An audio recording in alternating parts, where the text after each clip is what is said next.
Man finds lion chained in the bush. What happens next is simply unbelievable.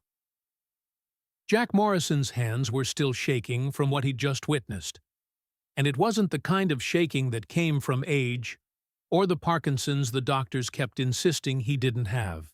At 67, he'd seen plenty in his life, worked the cattle stations up in Queensland for 40 years, dealt with snakes, spiders, crocodiles, and every other thing that wanted to kill you in the Australian outback. But nothing, absolutely nothing, had prepared him for the sound that came from the scrub behind his property that afternoon. He'd been checking the back fence line on his small acreage outside Toowoomba, the kind of place he'd bought after selling his share of the station to his younger brother.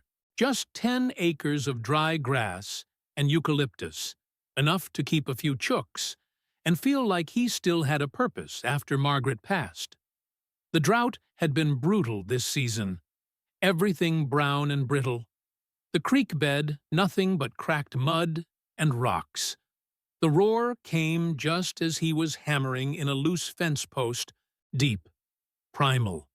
The kind of sound that bypassed the thinking part of your brain and went straight to the bit that remembered when humans were prey. Jack dropped the hammer, his heart hammering against his ribs like it was trying to escape. Australian fauna didn't make sounds like that. Not dingoes, not wild pigs, not even the occasional escaped bull. That sound belonged to something ancient, something that shouldn't exist within 1,000 kilometers of rural Queensland. He stood there for a moment, listening, wondering if the heat was finally getting to him. It was pushing 40 degrees, the kind of heat that made the air shimmer and your thoughts go soft around the edges. But then it came again, weaker this time, more of a groan than a roar. Something was in pain. Jack grabbed his walking stick, more for comfort than support, and headed toward the sound. His property backed onto Crown land, thick scrub that nobody bothered with except for the occasional bushwalker who didn't know better. He pushed through the dry grass, grasshoppers exploding away from his boots with every step, the cicadas screaming their endless summer song. The storm clouds were building on the horizon, that peculiar greenish-gray that promised a ripper of a thunderstorm. About bloody time. The land needed it desperately. But right now, Jack's focus was on the sound, on finding whatever poor creature was making that noise. He found it in a small clearing, partially hidden by a fallen gum tree and thick scrub. For a moment, his brain simply refused to process what his eyes were seeing. A lion. A full-grown male lion, its mane matted with dirt and blood. Lying on its side in the dust, and around its neck, cutting deep into the flesh, was a heavy chain bolted to a star picket that had been driven deep into the hard ground. Jack's first thought was that he'd finally lost it, that the loneliness and the heat had cooked his brain, and he was hallucinating. But then the lion opened its eyes, and Jack felt the full weight of that gaze. Yellow eyes, filmed with pain and exhaustion, looking at him with something that wasn't quite hope, wasn't quite fear, just acknowledgement. One dying creature recognizing another living one. "Jesus Christ," Jack breathed, the words barely audible even to himself. He took a step closer, his stick raised instinctively, though what good it would do against a lion he had no idea. But the animal didn't move, didn't even try to lift its head. Jack could see now the extent of the damage. The chain had worn through the skin around the neck, infection turning the wounds a sickly green-yellow. The lion's ribs stood out like the bars of a cage, its belly sunken, its paws raw and bleeding from what must have been days of trying to dig itself free. Someone had done this, Someone had brought an African lion to rural Queensland and chained it here to die. The thought made Jack's blood boil with a rage he hadn't felt since Margaret's final days in hospital. Watching the cancer eat her alive while the doctors did nothing but smile and lie about treatment options. The first drops of rain began to fall, fat and heavy, making little craters in the dust. Within seconds, it became a deluge, the way it does in Queensland when the sky finally decides to open up. The rain was warm, almost hot, and it washed over both man and beast, turning the dust to mud. Jack stood there in the downpour, looking at the lion, and the lion looked back at him. In that moment, something passed between them, an understanding that transcended species. They were both old males, alone, fighting their last battles. "All right then," Jack said, his voice stronger now despite the rain. "Let's see what we can do about this, mate." He pulled out his mobile, but of course there was no signal. There never was out here, especially not during a storm. The nearest neighbor was 5 kilometers away, and by the time he drove there and back with help, the lion would likely be dead. Jack looked at the chain. It was industrial grade, the kind used on shipping containers, far too strong for bolt cutters, even if he had them. The padlock was rusted, but solid. But the star picket, driven into what had been rock-hard ground, was now surrounded by mud as the rain continued to pour down. He went back to his ute, moving as fast as his arthritic knees would allow, and grabbed everything he could think of. A shovel, a length of rope, the bottle jack he used for changing tires, even the old crowbar he kept for stubborn fence posts. When he returned to the clearing, the lion hadn't moved, but its eyes tracked him, watching with an intelligence that was unsettling. Jack had worked with animals his whole life, knew how to read them, and what he saw in those eyes wasn't the blank stare of a dumb beast. There was thought there, calculation, and something that looked suspiciously like curiosity. "Now I'm going to make some noise," Jack said, talking to the lion the way he used to talk to the cattle. "Might frighten you a bit, but I need you to trust me here. Can you do that?" The lion blinked slowly, rain running off its mane in rivulets. Jack took that as agreement, or at least acceptance. He started digging around the base of the star picket, the rain-softened ground giving way more easily than he'd dared hope. His back screamed at him, the old injury from a bull-riding accident 30 years ago making its presence known. But he kept digging. Every shovelful of mud revealed more of the picket, showed him how deep the bastards had driven it. The lion watched him work. Jack could feel that gaze even when he wasn't looking directly at the animal, could sense the weight of it. It was unnerving, working under the eyes of a predator, even one that looked half dead. Every instinct screamed at him to run, to get away, that this was madness. But Jack had spent his whole life not running from things. He'd stayed with Margaret through the worst of it, held her hand as she slipped away, cleaned her when she couldn't do it herself. He'd worked stations in the territory where the heat could kill you and the isolation could drive you mad. He'd faced down charging bulls and bushfires and droughts that lasted years. He could face down one dying lion. The rain began to ease as he worked, settling into a steady drizzle. Jack had exposed about half a meter of the picket when he realized the problem. Even with the ground softened, even with all his strength, he wasn't going to be able to pull it out. It had been driven in by machinery, probably a post driver, and it was in there solid. He sat back on his heels, breathing hard, his shirt plastered to his body with rain and sweat. The lion was still watching him, and Jack could have sworn he saw disappointment in those yellow eyes. "I'm not giving up," he said firmly. "Just need to think this through." That's when he remembered the old trick from his station days. when they needed to remove star pickets but didn't have the right equipment. He grabbed the bottle jack and positioned it against the picket, then used the crowbar as a lever. It was awkward, muddy work, and twice the whole setup slipped and he had to start again. But slowly, millimeter by millimeter, the picket began to rise. Jack's arms burned with the effort, sweat mixing with rain as he worked the bottle, jack and crowbar in tandem. Every few pumps of the jack, the star picket would shift slightly, mud sucking at it as it gradually loosened from the earth. The lion remained motionless, conserving what little energy it had left, but its eyes never left Jack's face. 20 minutes of brutal work later, the picket suddenly gave way with a wet, sucking sound. Jack fell backward into the mud, the picket still attached to the chain, but finally free from the ground. He lay there for a moment, chest heaving, staring up at the gray sky as the drizzle fell on his face.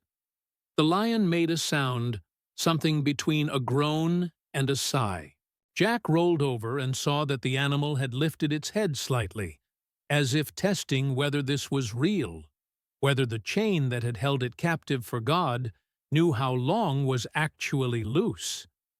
"Easy there, mate," Jack said, getting to his feet with difficulty. His knees cracked like gunshots, and he had to use the crowbar to lever himself up. "We're not done yet."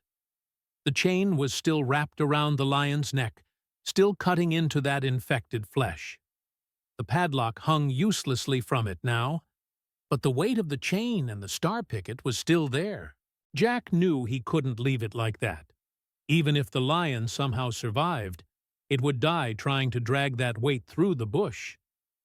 He approached slowly, hands raised, speaking in that low, soothing tone he'd used on frightened cattle for decades. "I need to get that off you.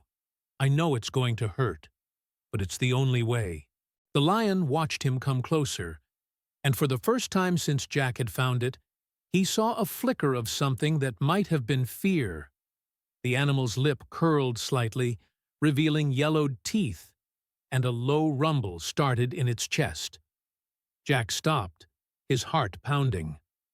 This was the moment. The lion was dying.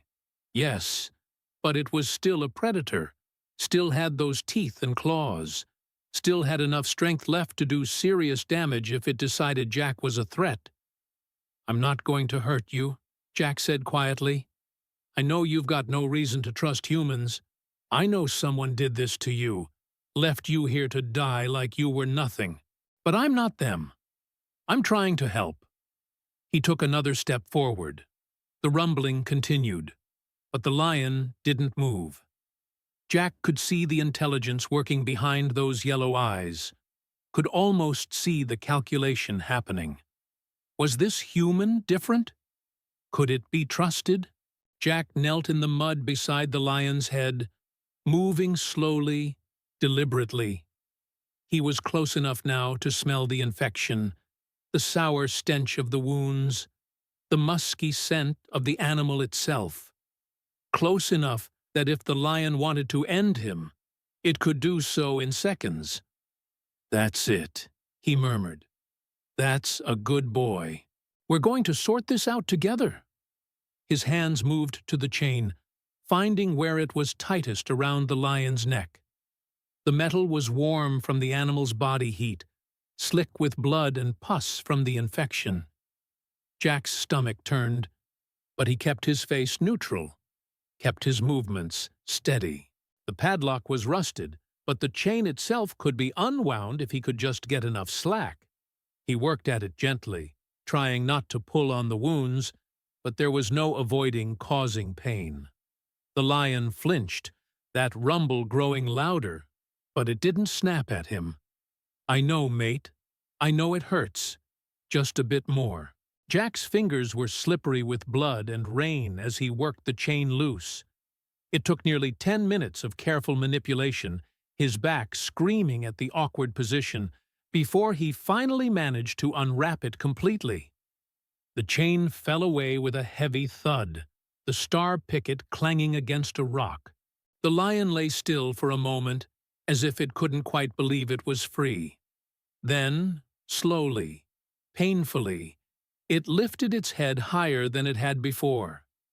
The movement must have cost it dearly, but there was something almost like wonder in its expression. Jack sat back, breathing hard. His hands were covered in the lion's blood, his clothes completely ruined, and he was fairly certain he'd just done something incredibly stupid. But looking at the animal, seeing it move its head freely for the first time, he felt a surge of satisfaction that had nothing to do with common sense. "Right then," he said. "Now we need to get you some help." But how? The lion was free from the chain, but it clearly couldn't walk. Even if it could, Jack couldn't exactly load a lion into his ute and drive it to the vet in Toowoomba. He'd be arrested, or shot, or both. He pulled out his mobile again. Still no signal. The storm had passed, but this far out in the scrub, reception was always dodgy. He'd have to drive back to the house, make some calls, figure out who you even called when you found an African lion chained up in the Queensland bush. But he couldn't leave the lion alone. Not now. Not after everything. What if someone came back, whoever had done this? What if dingoes found it in this weakened state? Jack made a decision that would have had his younger self questioning his sanity. He went back to the ute and grabbed everything useful. A tarp, his old army surplus sleeping bag, a 5-liter jerry can of water, and the remains of the meat pie he'd been planning to have for lunch. He spread the tarp on the driest patch of ground he could find, then helped ease the lion onto it. The animal was surprisingly compliant, as if it understood that Jack was trying to help. It took all of Jack's strength to shift the lion's weight, and by the time he was done, his back was screaming, and his heart was doing things it definitely shouldn't at his age. He covered the lion with the sleeping bag, tucking it around the animal's shivering body. Then he poured water into his cupped hands, offering it to the lion. The animal lapped at it desperately, its rough tongue rasping against Jack's palms, drinking until the jerry can was nearly empty. The meat pie was cold and probably not ideal for a lion, but it was better than nothing. Jack tore it into small pieces and placed them near the lion's muzzle. The animal sniffed once, then began to eat with a delicacy that seemed at odds with its fearsome appearance. As the lion ate, Jack examined the wounds more carefully in the better light. The neck injuries were severe, infected, and would definitely need antibiotics.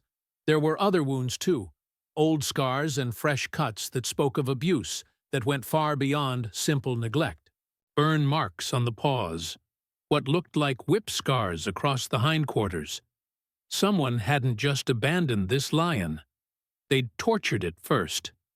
The rage came back, hot and bitter. Jack had seen cruelty before, had seen men beat working dogs and horses, had even reported a bloke once for leaving cattle to starve. But this was different. This was calculated, deliberate suffering inflicted on an intelligent creature that couldn't fight back. "Who did this to you?" he asked quietly. "What kind of monster could do this?" The lion finished eating and rested its head on its paws, looking at Jack with those unsettling yellow eyes. There was trust there now, fragile and new, but definitely trust. Jack reached out slowly and placed his hand on the lion's head, feeling the rough texture of the mane, the heat of the fever burning through the animal's body. "I'm going to get help," he promised. "I'll come back. I swear it. Just hold on." He stood up, every joint protesting, and started back toward the house. He'd gone maybe 20 meters when he heard it. A sound that made his blood run cold. The lion was crying, not roaring, not growling, crying, a sound of pure distress, of abandonment, a fear that this human who'd shown it kindness was leaving just like everyone else had left it. Jack stopped, his throat tight. He turned back and saw the lion had lifted its head, was trying to stand, trying to follow despite its injuries. It made it about half a meter before collapsing back onto the tarp, that heartbreaking cry continuing. In that moment, Jack understood something fundamental. This wasn't just about rescuing an animal. This lion had been betrayed by humans, probably multiple times. It had been captured, transported, abused, and abandoned. Every human it had ever known had brought it pain. And now, just when it had started to trust again, Jack was walking away. He couldn't do it. Couldn't leave the lion alone again, even for the hour it would take to get help. Not after that sound. Not after seeing the look in those yellow eyes. Jack walked back to the tarp and sat down beside the lion. The animal immediately quieted, pressing its huge head against Jack's leg with a gentleness that seemed impossible for such a powerful creature. "All right," Jack said, pulling out his mobile and holding it up, trying to find even a single bar of signal. "We'll do this the hard way then." Jack sat there for nearly 2 hours, his arm going numb from the weight of the lion's head resting against him. His mobile held up at various angles trying to catch a signal. The sun was starting to drop toward the horizon, painting the sky in shades of orange and pink that would have been beautiful if Jack wasn't so worried about what darkness would bring. Finally, miraculously, a single bar appeared on his phone. Jack didn't waste time. He dialed his neighbor, Pete, a retired cop who'd moved out here for the quiet life and wouldn't ask too many questions before helping. "Jack, you all right, mate?" Pete's voice was scratchy through the poor connection. "Pete, I need help. Don't ask questions yet. Just listen. I'm on the crown land behind my property. Bring your ute, some heavy rope, and call that wildlife rescue woman in Brisbane, the one who dealt with that croc in the dam last year." "What have you found?" "A croc?" "Something bigger. Just trust me and come quick." "And Pete? Bring that tranquilizer gun you've got from your cop days if you still have it." There was a long pause. Jack could almost hear Pete's mind working through the possibilities. "I'll be there in 15 minutes." Jack hung up and looked down at the lion, which had drifted into an uneasy sleep, its breathing labored and wheezy. He kept his hand on the animal's head, that simple contact seeming to soothe it. True to his word, Pete arrived in 12 minutes, his ute bouncing over the rough terrain. Jack heard him coming and stood up carefully, trying not to disturb the lion. He walked out of the clearing to meet Pete before his neighbor could see what they were dealing with. "Jack, what the bloody hell is going on? You look like you've been through a war." "I need you to stay calm," Jack said. "What I'm about to show you, you can't tell anyone. Not yet. Not until we figure out what to do." Pete's hand moved instinctively to where his service weapon used to sit. Old cop instincts kicking in. "You're scaring me, mate." "I found something. Someone left it here to die. But if we report it straight away, there'll be paperwork and questions, and by the time anyone official gets here, it'll be too late." Jack led Pete into the clearing. His neighbor stopped dead, the color draining from his face. "Is that a bloody lion?" "Yeah, a lion. An actual African lion. In Queensland." "Yeah." Pete stared for a long moment, then started laughing. The kind of slightly hysterical laugh that comes when your brain can't quite process what you're seeing. "Mate, I've seen some strange things in my 30 years on the force, but this takes the cake. How is there a lion in the Australian bush? Someone chained it here, left it to die. I found it a few hours ago." Pete moved closer, his cop training evident in how carefully he approached. The lion opened one eye, assessed him, then closed it again. The animal's breathing was getting worse, Jack noticed. The wheezing was more pronounced. "It needs a vet," Pete said quietly. "But not just any vet. This is going to need someone who knows exotic animals, and we're going to need to explain how we found an illegal lion without getting arrested ourselves." "Did you call the wildlife rescue woman?" "Katie Matthews." "Yeah, I left a message. Said it was urgent. But Jack, even if she comes, even if she can help, what happens after? Where does a rescued lion go?" Jack hadn't thought that far ahead. He'd been so focused on keeping the animal alive that he hadn't considered the aftermath. A lion couldn't just be released into the bush. It would die, or worse, it might attack someone. But zoos had strict protocols, required paperwork and permits, and any official report would trigger an investigation that could take weeks while the lion suffered. The sound of another vehicle approaching made them both turn. A battered Land Cruiser pulled up, and a woman in her 30s jumped out, already pulling on heavy gloves. "Pete, where's the animal?" Her voice was brisk, professional, carrying the weight of someone who'd seen too many rescue situations go wrong. "Katie, thanks for coming so fast. You said it was urgent, and you sounded serious. What have we got?"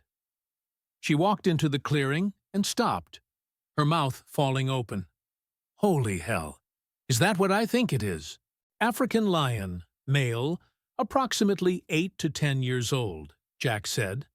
"Severe malnutrition, infected wounds around the neck from being chained, possible internal injuries.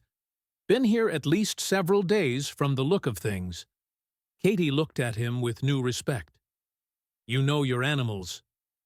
"Worked cattle for 40 years. Flesh is flesh." She knelt beside the lion, her movements confident despite the danger.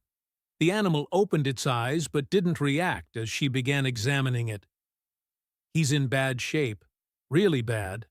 That infection is deep, probably septic by now. He needs IV antibiotics, fluids, and probably surgery to clean those wounds. And he needs it now, not in 6 hours when I could get official approval to transport him." "So what do we do?" Pete asked. Katie looked between the three of them, then at the lion, and Jack could see her making a decision that probably violated every protocol in her handbook. "My facility has a secure enclosure we use for crocodiles. It's empty right now. We can get him there, treat him, and then figure out the legalities once he's stable. But I need to be clear. This is risky for all of us. If anyone finds out we moved an exotic animal without permits—" "I'll take responsibility," Jack said immediately. "This is on me. I found him. I made the call. You're just helping at my request." Katie studied him for a moment, then nodded. "All right, but we need to move fast. Pete, back your ute up as close as you can. Jack, help me get him onto something we can slide. We'll need to be quick once I sedate him." The next hour was a blur of organized chaos. Katie administered a sedative, carefully calculated for the lion's emaciated weight. As the drug took effect and the animal's breathing deepened, the three of them worked together to shift the lion onto a sheet of plywood Pete had in his ute, then carefully loaded it into Katie's Land Cruiser. Jack rode in the back with the lion, his hand resting on the animal's side, feeling each breath. The sun had set completely now, and they drove through the darkness with only the dashboard lights and the occasional sweep of headlights illuminating the interior. Katie's facility was nearly an hour away, on a rural property outside Brisbane. It was fully dark when they arrived, and she immediately went into emergency mode, setting up an IV line, administering antibiotics, cleaning and dressing the wounds with a practiced efficiency that told Jack the lion was in good hands. He watched as she worked, this woman he'd only just met, putting her career and possibly her freedom at risk for an animal that shouldn't even exist here. Pete stood beside him, and neither man spoke, both understanding that they were witnessing something important, something that transcended laws and paperwork. It took 3 hours before Katie finally stepped back, pulling off her gloves. "He's stable. The infection is bad, but I've seen worse. The wounds will heal if we can keep them clean. The malnutrition is going to take time, but he's young enough that with proper care, he should recover." "And then what?" Jack asked the question that had been weighing on him. Katie was quiet for a moment, looking at the sleeping lion in the enclosure. "There's a sanctuary. In the Northern Territory, they take in exotic animals that can't be returned to the wild. It's not ideal, but it's better than most alternatives. I have contacts there.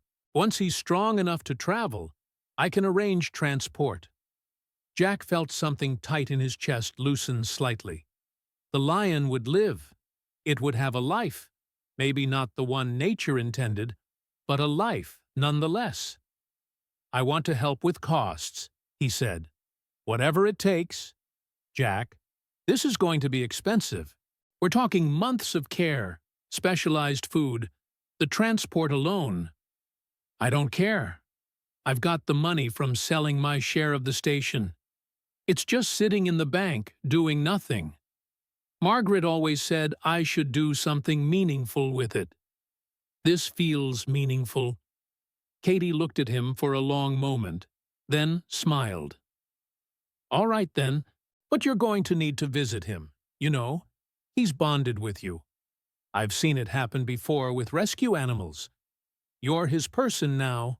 Jack looked through the bars at the sleeping lion, remembering those yellow eyes looking at him with trust, remembering the weight of that massive head resting against his leg, and he felt something he hadn't felt since Margaret died. Purpose. Over the following weeks, Jack made the drive to Katie's facility every few days. He watched as the lion gained weight, as the wounds healed, as the dull coat became glossy and the suspicious eyes became bright with intelligence. He was there when the lion took its first steps without pain, when it ate a full meal for the first time, when it played with an enrichment toy like an oversized house cat. Katie had named him Tau, after the Southern Cross constellation, but to Jack he was just mate, the same as every animal he'd ever cared for. And slowly, as he sat outside the enclosure talking to the lion about his day, about Margaret, about the station, and the life he'd lived, Jack realized he was healing too. The investigation into how an African lion ended up in rural Queensland eventually involved federal authorities. The trail led to a defunct circus that had been operating illegally, moving through rural areas and mistreating animals. Several people were arrested, though the man who'd actually chained Tau in the bush was never found. The authorities wanted to take the lion into official custody, but Katie had enough documentation of the rescue and treatment that they agreed to let him stay at her facility until transfer to the Northern Territory Sanctuary could be arranged. On the day of the transport, Jack stood beside the travel crate, his hand resting on the bars. Tau pressed his face against Jack's palm, that rough tongue rasping across his skin the same way it had that first day when Jack offered him water.